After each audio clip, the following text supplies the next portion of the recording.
Everyone. तो अब बात करते हैं रेस्पिरेटरी सिस्टम के एग्जामिनेशन के लास्ट पॉइंट के बारे में, जो कि है ऑस्कल्टेशन। इसमें क्या करना है, पेशेंट को हमें क्वाइट रूम में बिठाना है अपराइट पोजीशन में, ताकि हम शांति से सुन सके, ऑस्कल्टेशन कर सके। और जो चेस्ट वाला पार्ट है वो एक्सपोज करना है। इसमें कोई क्लोथिंग बीच में नहीं आनी चाहिए, क्योंकि तो ही हम सुन पाएंगे और दोनों साइड हम कंपेयर कर पाएंगे एयर एंट्री। अब नेक्स्ट ये है कि पेशेंट जब हम ऑस्कल्टेशन कर रहे हो तो ये डायफ्राम से ऑस्कल्टेशन करना है, स्टेथोस्कोप का जो ये वाला पार्ट है उससे करना है। और ये पेशेंट को बोलना है कि डीप इंस्पिरेशन ले और एक्सपिरेशन करे, दोनों टाइम पे हमें उसकी एयर एंट्री सुननी है। अब जो लंग का ऑस्कल्टेशन है वो 3 पार्ट्स में डिवाइडेड है। एक है एंटीरियर पार्ट, दूसरा है एक्सिलरी पार्ट और तीसरा है पोस्टीरियर पार्ट। तो एंटीरियर पार्ट में आप देख सकते हो, वैसे ये है राइट लंग, लेफ्ट लंग का एरिया। इसमें ये है कि पार्ट वाइज हमें एयर एंट्री हमें ऑस्कल्टेट करनी है। तो ये supraclavicular part, infraclavicular, upper part of right lung और lower part of right lung. इसको बोलते हैं, ये जो स्टर्नम वाला पार्ट है उसको बोलते हैं मेमिलरी एरिया। तो ये भी हमें ऑस्कल्टेट करना है, वैसे ही सेम ऑस्कल्टेट करना है हमें लेफ्ट साइड। फिर सेकेंड पार्ट है एक्सिलरी पार्ट। तो एक्सिलरी पार्ट में ऐसे ये अपर वाला पार्ट और लोअर एक्सिलरी पार्ट और पोस्टीरियर पार्ट। और पोस्टीरियरली हमें ये सुप्रास्केपुलर, इंफ्रास्केपुलर और इंफ्रामेमुलरी, ऐसे हमें ऑस्कल्टेट करना है। तो ये थे 3 पार्ट ऑफ रेस्पिरेटरी ऑस्कल्टेशन के एरियाज। अब बात करते हैं टाइप्स ऑफ ब्रीदिंग के बारे में, जो कि होती है 3 टाइप्स की, वेसिक्युलर, ब्रोंकियल और ब्रोंकियल वेसिक्युलर। तो वेसिक्युलर साउंड होती है, उसमें होता है इंस्पिरेशन का फेज एक्सपिरेशन से ज़्यादा, रेशियो होता है 2 या 3:1। और ये कौन से एरिया में देखने को मिलता है, लंग्स के मोस्ट ऑफ एरिया, जैसे कि एक्सिलरी, एंटीरियर चेस्ट एरिया और पोस्टीरियर चेस्ट एरिया। ये दूसरी टाइप होता है ब्रोंकियल ब्रीदिंग, जिसको हम बोलते हैं ट्रेकियल ब्रीथ साउंड भी बोलते हैं। तो ये ट्यूबुलर स्ट्रक्चर जैसे कि ट्रेकिया और लेरिंग्स इसमें सुनने को मिलता है। उसमें जो एक्सपिरेशन फेज होता है वो इंस्पिरेशन फेज से थोड़ा लाउडर होता है।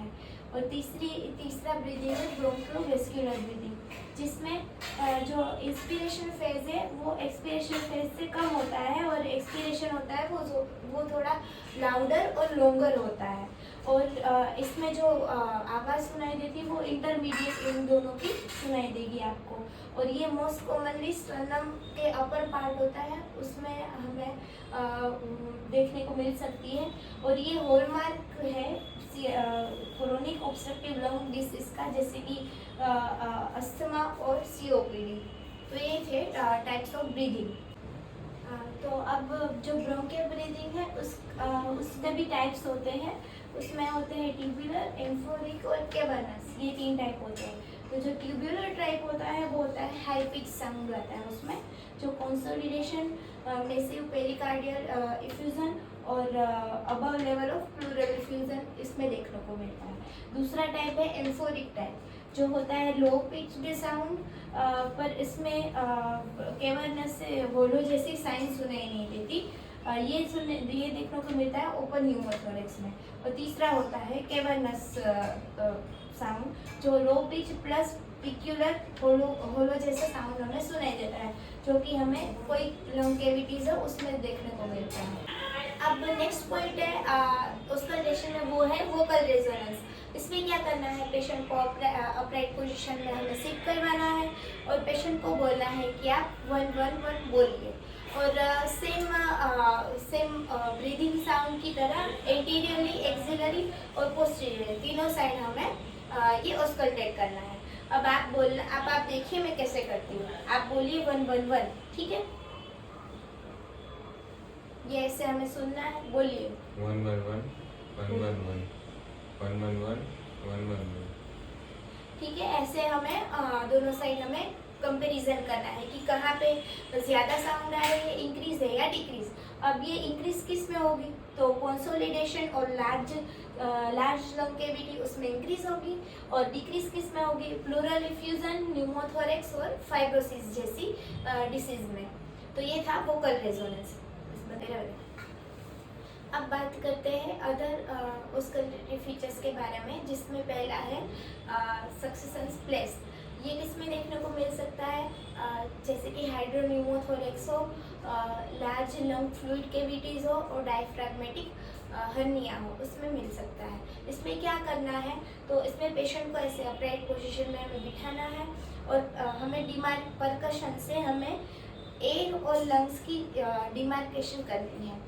जैसे कि हमें डिमार्केशन मिली ये वाली लाइन, तो हमें ऐसे लाइन बनानी, मतलब लाइन इमेजिनरी बनानी है।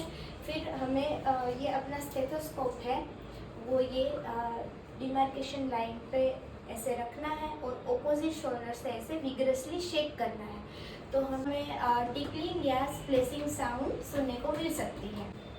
अब बात करते हैं कॉइन टेस्ट के बारे में, तो ये होता है न्यूमोथोरेक्स के डायग्नोसिस के लिए। अब इसको कैसे करना है, जैसे कि इसमें पेशेंट को ऑपरेट पोजीशन में बिठाना है। जो अफेक्टेड साइड है, जैसे कि इसकी अफेक्टेड साइड हम पोस्टीरियर रहते हैं, वहाँ पे ऐसे 2 कॉइन लेने हैं। एक कॉइन को ऐसे परपेंडिकुलर रखना है और एक कॉइन को ऐसे हमें परकस करना है, और हमें जो एग्जामिनर है वो ऑपोजिट साइड से ऑस्कल्टेट करेगा। जैसे कि ये पोस्टीरियर अफेक्टेड साइड है, यहाँ पे हमें स्टेथोस्कोप रखना है, यहाँ पे हमें ऐसे ऑस्कल्टेट करना है और अफेक्टेड साइड पे ऐसे कॉइन रख के ऐसे परकस करना है। तो ये था कॉइन टेस्ट, जो कि हमें न्यूमोथोरेक्स और हाइड्रोन्यूमोथोरेक्स में देखने को मिल सकता है। अब नेक्स्ट है स्क्रैच साइन। स्क्रैच साइन क्या होती है, ये होती है न्यूमोथोरेक्स को डायग्नोसिस करने के लिए। इसमें क्या करते हैं, जो पेशेंट होता है उसको ऐसे ही बिठाएंगे हम, और जो हमारा एग्जामिनर का स्टेथोस्कोप है उसका जो डायफ्राम है वो मिड स्टर्नम में रखेंगे, ऐसे रखेंगे, ऑस्कल्टेट करेंगे, पकड़िए, फिर ऐसे हम ऑस्कल्टेट करेंगे और स्क्रैच करते करते, स्क्रैच हम कहाँ से करेंगे, तो यहाँ से मिड एक्सिलरी लाइन से स्टर्नम की साइड ऐसे स्क्रैच करते करते ले जाएंगे। अब इसमें क्या होगा, जैसे ही हम मिड एक्सिलरी से स्टर्नम की साइड जाएंगे, वैसे ही जो साउंड की इंटेंसिटी होगी वो इंक्रीज हो जाएगी। तो ये हेल्प करता है हमें न्यूमोथोरेक्स के डायग्नोसिस में। तो ये था complete auscultation of respiratory system, जिसमें हमने कवर किया types of breathing, vocal resonance, succussion splash, coin test, scratch test, ये और ऐसे ही क्लिनिकल एग्जामिनेशन वीडियोस देखने के लिए मेरी चैनल को सब्सक्राइब करें। Thank you.